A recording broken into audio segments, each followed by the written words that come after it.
하나님이 주신 가정에 대하여서 말씀으로 계속 듣고 있습니다. 가정의 원리라고 하는 건 하나님의 모습은 하나님의 영이시고 말씀으로 존재하고 계시고, 그렇지만 하나님의 그 말씀에 원리가 있다라고 했습니다. 원칙이 있다라고 했습니다. 하나님이 말씀으로 이 세상을 창조하셨는데, 그래서 이 세상은 하나님을 담고 있다. 하나님을 이 세상을 통하여 알 수 있다. 로마서의 말씀처럼 누구도 하나님 못 배웠다, 만나지 못했다, 알지 못한다, 핑계하지 못한다 했습니다. 왜냐하면 이 세상이 존재하기 때문에. 여러분, 이 세상은 하나님이 그렇게 하나님 당신을 선포해 놓으신 이것이 세상과 인간입니다. 여기에는 반드시 그 하나님의 모습이 있는데, 그 모습이 어떤 것이라고요? 균형과 질서다. 하나님의 모습은 무엇일까? 하나님의 모습은 균형과 질서입니다. 이 세상 만물이 그렇고 우리 몸이 그렇고 모든 존재가 균형과 질서입니다. 절대로 획일화는 잘못됐습니다. 그렇기 때문에 저는요, 공산주의는 비성경적이다 이렇게 확실히 믿고 있습니다. 다 똑같은 것은 그건 하나님의 창조의 원리나 질서가 아닙니다. 하나님의 창조의 원리는 무엇이 있다고요? 질서가 있습니다. 질서. 그렇다면 여러분, 그 질서는 높고 낮음의 문제입니까? 아니다 그랬죠. 높고 낮음의 문제가 아니고, 같이 한번 하겠습니다. 존재의 문제다. 존재하는 게 중요하다라는 거예요. 높고 낮은 게 아니라 존재하는 것. 즉 먹이 사슬이라는 그 구조 가운데도 하나만 무너지면 다 무너지는 거예요. 그 먹이 사슬이라는 그 질서 가운데 다 존재해야 된다라는 것이죠. 가정에서도, 가정도 그렇고 교회도 그렇고 나라도 그렇고, 여러분, 남자 여자의 차별의 문제가 아닙니다. 존재의 문제예요. 집에는 아빠가 있어야 하고 집에는 엄마가 있어야 합니다. 여러분, 그렇지 않나요? 또 집에는 자녀가 있어야 합니다. 자녀가 있어야 되고요. 그게 교회도 목사님이 있어야 되죠. 장로도 있어야 되고 다 있어야 됩니다. 그래야 교회가 되는 겁니다. 이건 존재의 문제다 했습니다. 우리가 5월에 그렇게 하나님의 이 귀중한 원리 중에 특별히 가정의 원리, 하나님의 가정의 원리, 그 하나님의 원하시는 가정도 질서가 있는데, 그 가정의 원리를 5월에 말씀으로 나누고 있습니다. 여러분, 하나님 이 세상을 지으시면서 가장 먼저 창조한 조직이 무엇일까요? 하나님이 제일 먼저 만든 조직은 가정이죠. 가정입니다. 그리고 교회도 만들어졌습니다만 제일 먼저 하나님이 조직한 조직은 뭐라고요?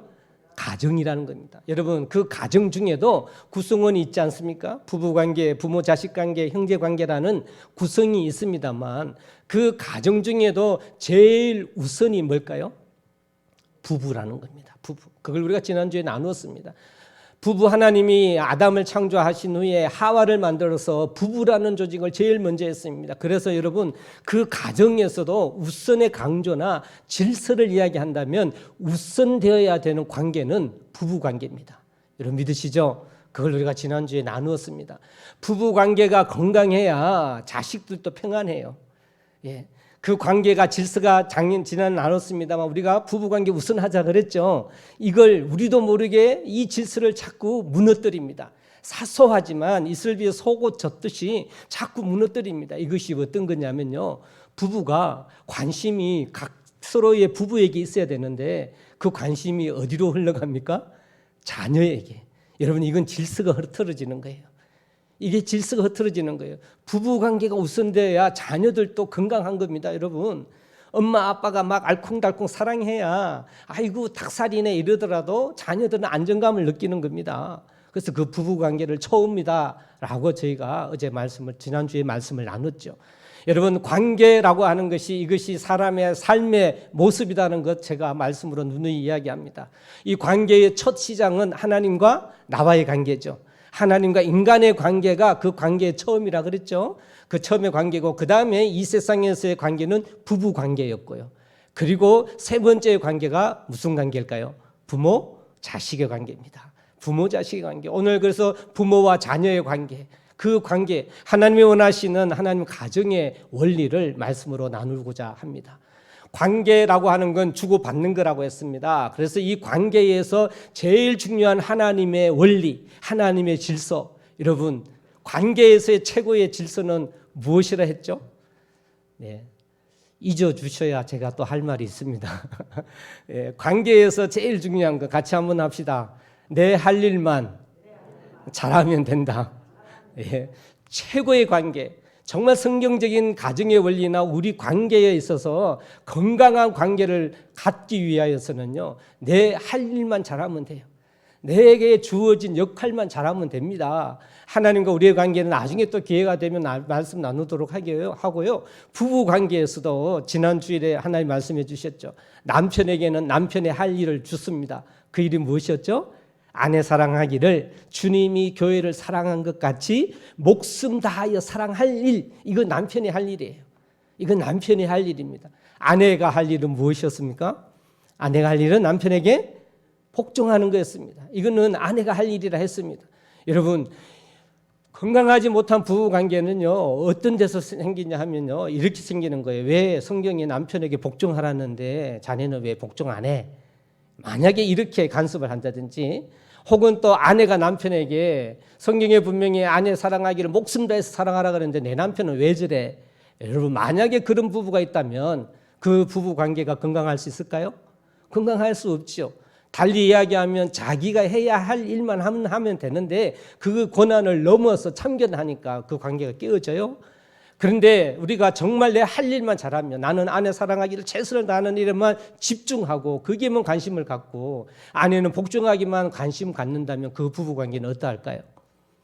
건강한 관계가 되는 겁니다. 하나님의 진리는 분명합니다. 하나님의 진리는 분명해요. 이 진리를 따라가는 사람들이 잘못돼서 그렇지 하나님의 진리는 분명합니다. 사랑하는 성도 여러분, 이것이 하나님이 원하시는 하나님의 가정의 원리인데요. 오늘 그 두 번째 가정의 원리, 부모와 자식 관계의 그 관계. 그러면 동일하게 부모에게 하나님이 명령하신 부모가 할 일이 있고 자녀가 자녀로서 해야 할 하나님이 명령한 일이 있으시겠죠? 그것이 오늘 함께 나눌 말씀입니다. 먼저 자녀들이 해야 할 일 무엇입니까? 저와 여러분이 너무나 잘 알고 있죠. 우리 6장 1절 같이 한번 봉독하겠습니다. 6장 1절입니다. 시작. 이것이 옳으니라. 이것이 옳다라고 하는 게 하나님의 의라는 겁니다. 하나님의 진리라고 하는 겁니다. 그러니까 자녀가 해야 할 일은 무엇이죠?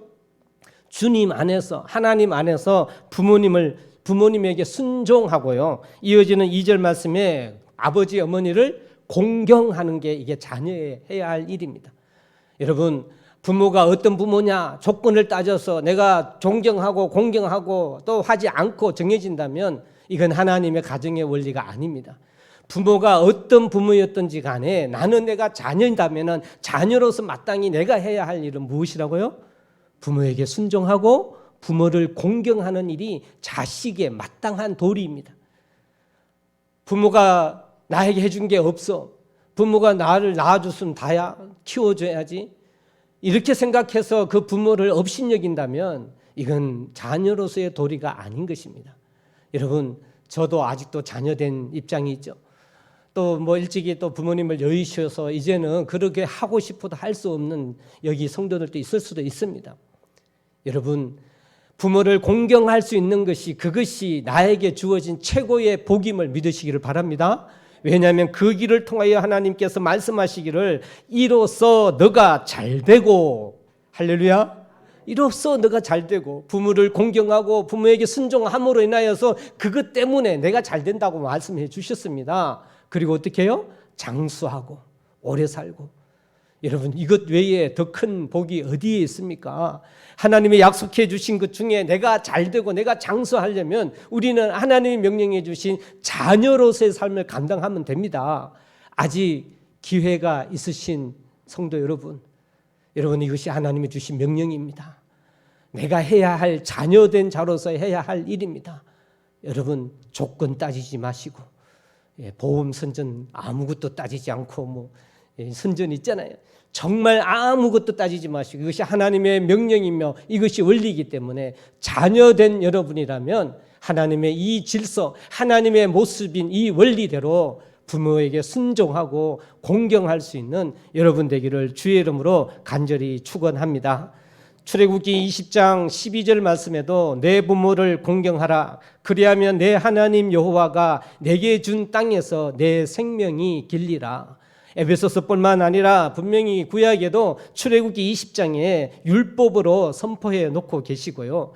잠언 6장 20절 21절 내 아들아 내 아비의 명령을 지키며 내 어머니의 법을 떠나지 말고 그것을 항상 내 마음에 새기며 내 목에 매라라는 명령을 주셨습니다.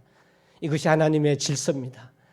부모님이 존재한다면 살아 계신다면 여러분 내가 이 땅에서 잘되고 장수할 수 있는 기회로 하나님이 은혜와 복을 누릴 수 있는 기회로 여기시고 그 부모에게 순종하며 공경할 수 있기를 주님의 이름으로 간절히 축복합니다. 이제 오늘 말씀을 대부분의 말씀을 부모가 해야 할 일, 부모가 해야 할 일, 그 감당해야 할 일에 초점 맞춰 말씀을 나누어 보고자 합니다. 그러면 우리 부모된 저와 여러분, 부모된 저와 여러분이 여러분 성도들은 과연 하나님이 행복한 건강한 가정의 원리를 위하여 부모인 내가 해야 할 것이 과연 뭔가? 우리 하나님 말씀을 한번 6장 4절 말씀 같이 한번 봉독합니다. 6장 4절입니다. 시작.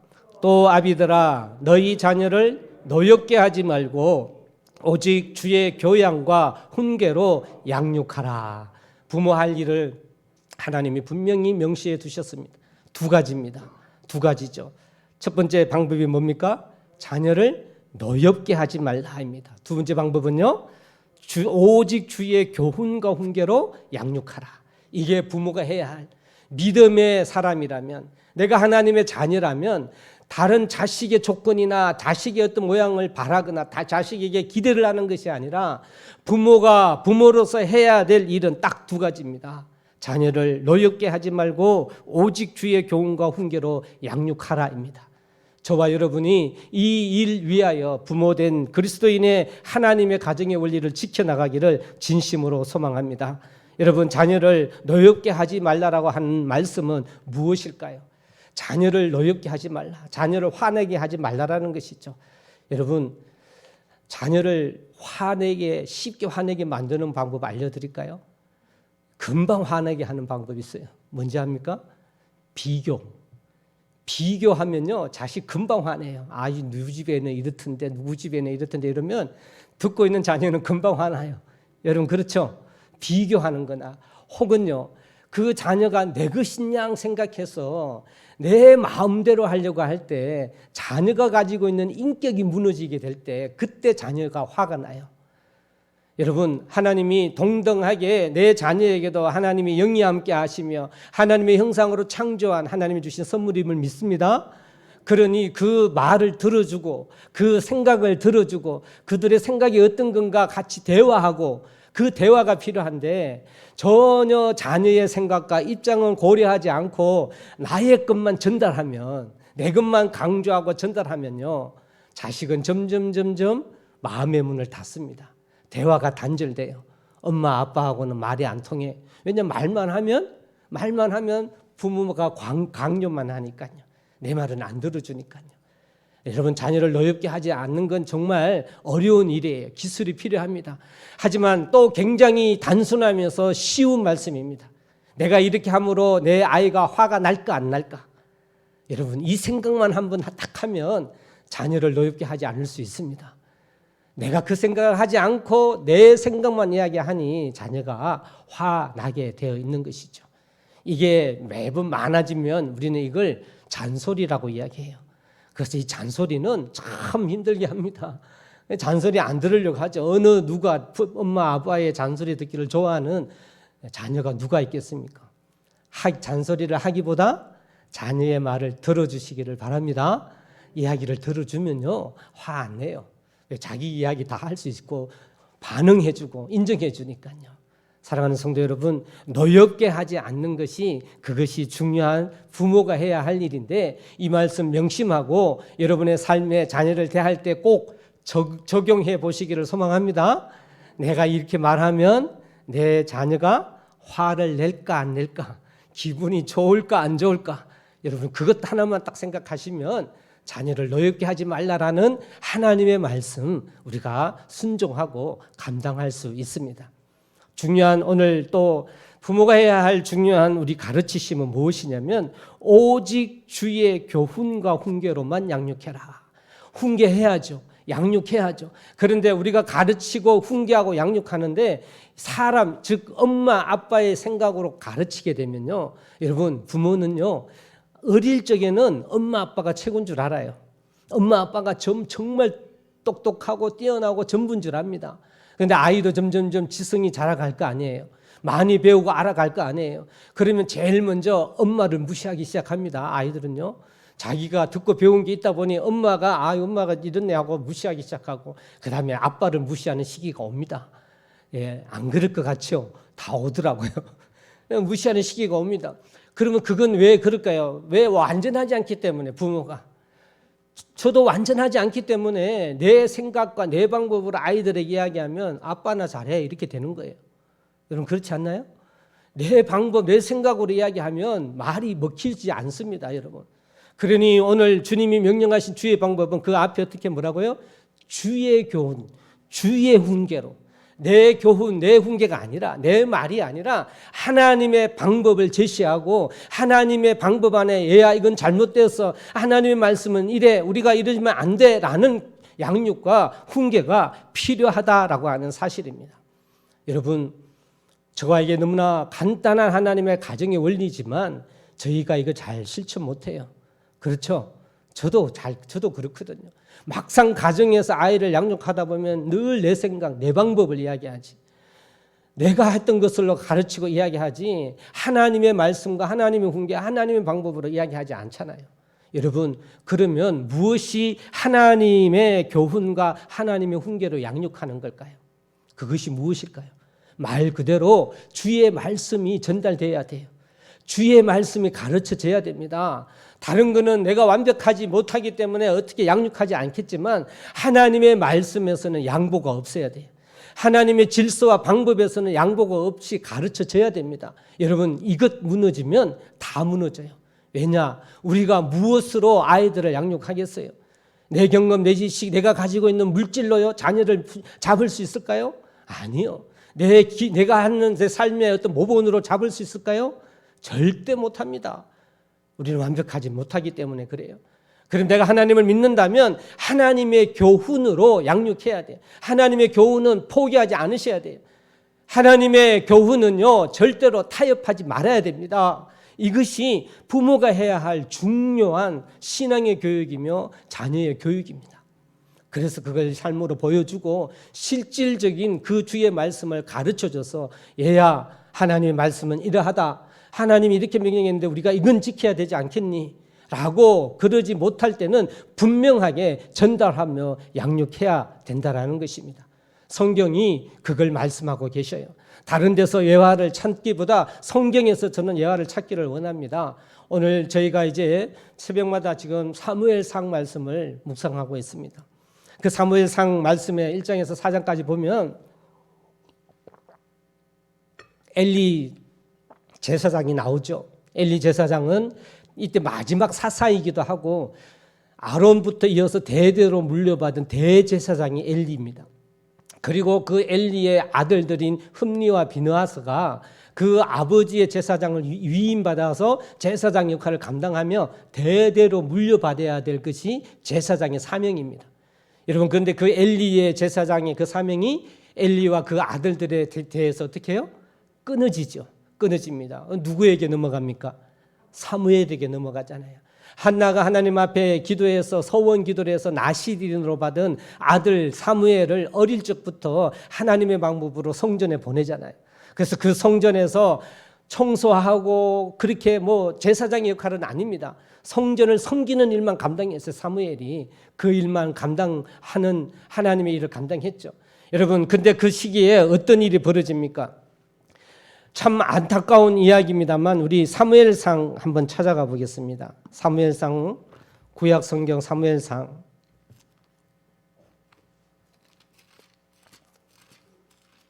구약 성경 408페이지입니다. 3장 411페이지 411페이지 3장 우리 1절 말씀 3장 1절 말씀 같이 한번 봉독하겠습니다. 시작. 엘리 앞에서 여호와를 섬길 때에는 여호와의 말씀이 희귀하여 이상이 흔히 보이지 않았더라.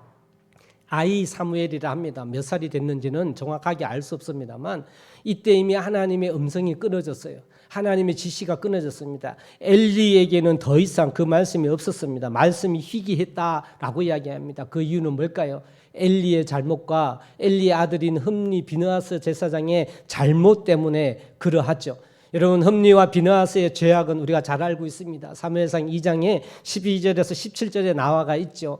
하나님 앞에 드려지는 예물로 구별된 제사장의 몫이 따로 있음에도 불구하고 아들 이 둘이 새 갈고리를 들고 와서 하나님 앞에 예배드리는 예물에 삶는 고기를 휘저어서 자기가 원하는 대로 건져가 버리고, 심지어는 제물로 드리기 전에도 이미 생고기를 달려고 강요해서 강조해서 빼앗아가는 죄악을 저지릅니다.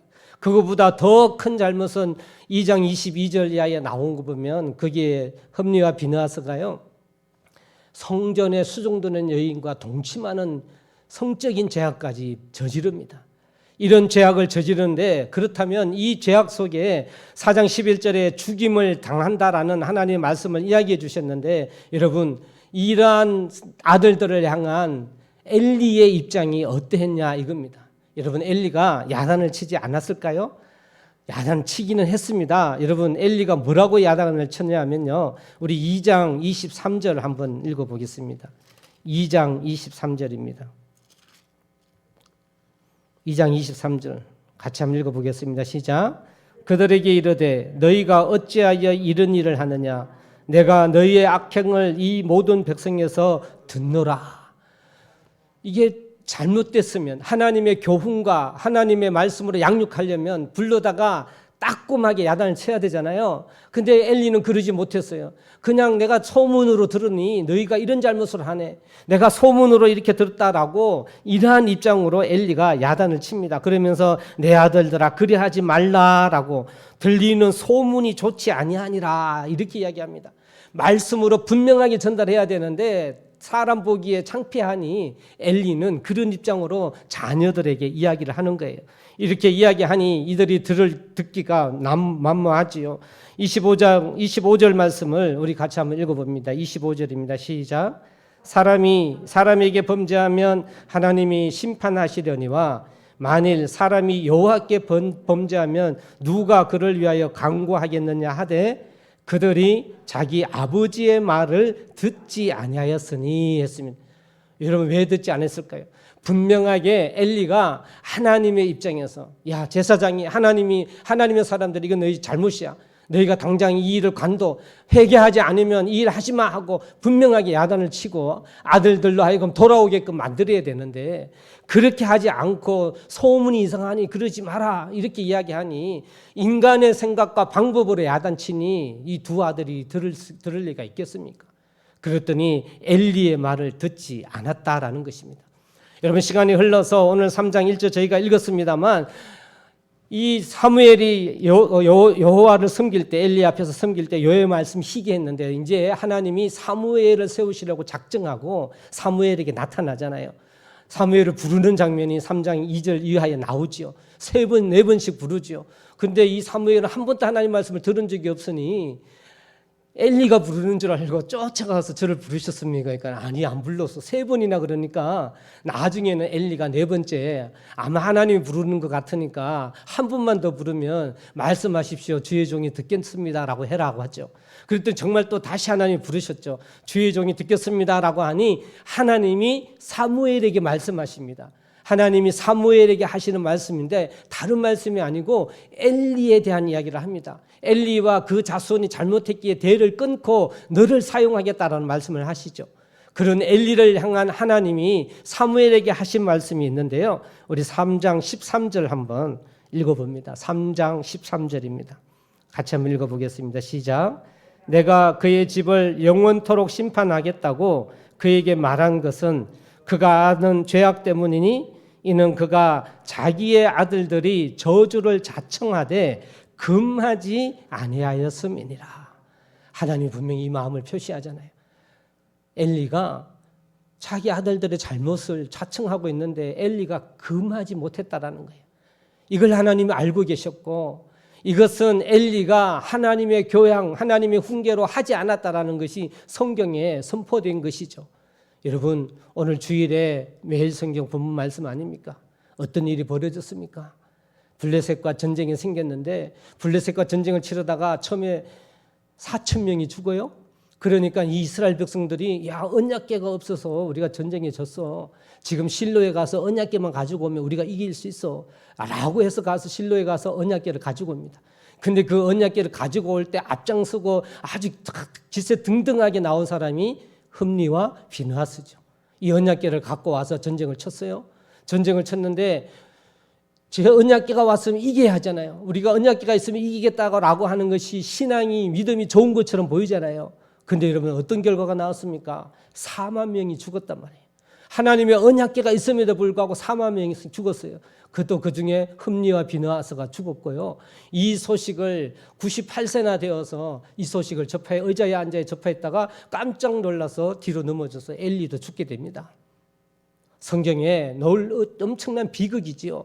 남 이야기라고 우리가 그냥 사소하게 넘길 수 없는 이야기입니다.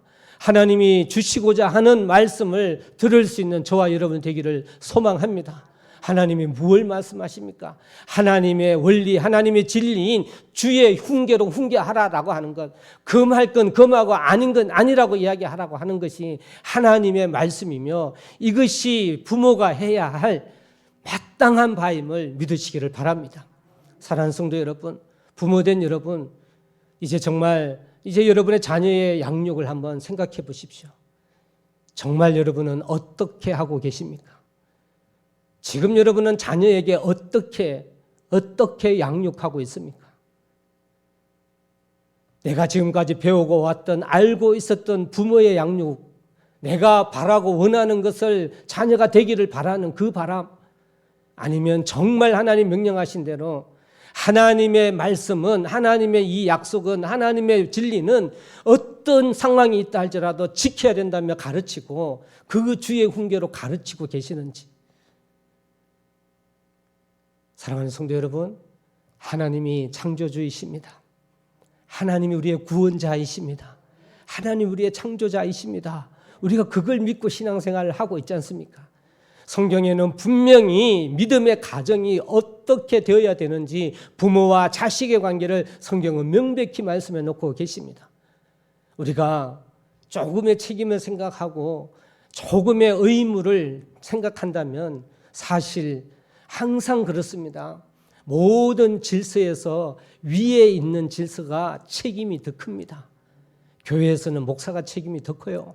그래서 저도 늘 기도하면서 하나님 앞에 섰을 때 하나님 앞에 창피당하지 않으려고, 여러분 천국 가면 하나님 앞에 서면 책임을, 동북제일교회에 대한 책임을 여러분에게 묻겠습니까? 저에게 묻겠습니까? 목사가 책임이 더 커요. 그렇다면 여러분 가정에서는 어떠할까요? 남편이, 가정에서 부모가 책임이 더 큽니다. 오늘 하나님이 우리에게 분명하게 부모가 살아가야 될 신앙의 방법을 선포해 놓기 때문에, 사랑하는 성도 여러분, 우리가 하나님 앞에 섰을 때, 아니 나의 이 교훈으로 말미암아 자녀들도 하나님 방법 안에 살아갈 수 있도록 우리가 이 땅에 살고 있는 한 하나님의 이 법도를 가르치고 하나님의 법도로 양육할 수 있는 저와 여러분, 그런 부모가 돼야 되지 않겠습니까? 이것이 내가 해야 할 일입니다. 가정의 달에 내가 관심 갖고 내가 소중히 해야 될 일이라고 하는 사실입니다. 사랑하는 성도 여러분, 하나님의 놀라운 말씀은 포기하지 마십시오. 여러 가지가 있겠지만요, 저는요 3가지를 이야기합니다. 제 자녀들에게도 그렇게 해왔고, 다른 건 제가 강조하지 않았습니다. 다 뭐 왜 안 하냐 이러진 않았습니다. 하지만 하나님의 훈계, 하나님의 진리로 3가지는 제가 꼭 지켜왔습니다. 그 첫 번째가 주일 성수, 그 두 번째가 11조, 그 세 번째가 믿는 자와의 결혼입니다. 이 세 가지를요, 저는 제 아이 어릴 적부터 이제 하도 이야기하니 아이들이 사춘기 되니 반박해요. 그만 이야기하라고. 믿는 자하고 결혼하기가 쉬운 줄 아냐고 아빠는. 그만 이야기하라고. 그래도 저는 계속 이야기했습니다. 주일 성수, 11조, 그리고 믿는 자와의 결혼. 여러분 이것 하나만 이 세 개만 가르치는데도요 저희가 평생 해도 모자랍니다. 그런데 이 방법 안에 있으면 이것이 하나님의 법이니 하나님의 방법이니 이 균형 질서 안에 자녀의 교육이 다 잡힐 줄 믿습니다. 왜냐하면 하나님이 그렇게 하시니까요. 사랑하는 성도 여러분, 이것이 하나님 가정의 원리입니다. 하나님이 세우신 가정의 원리입니다.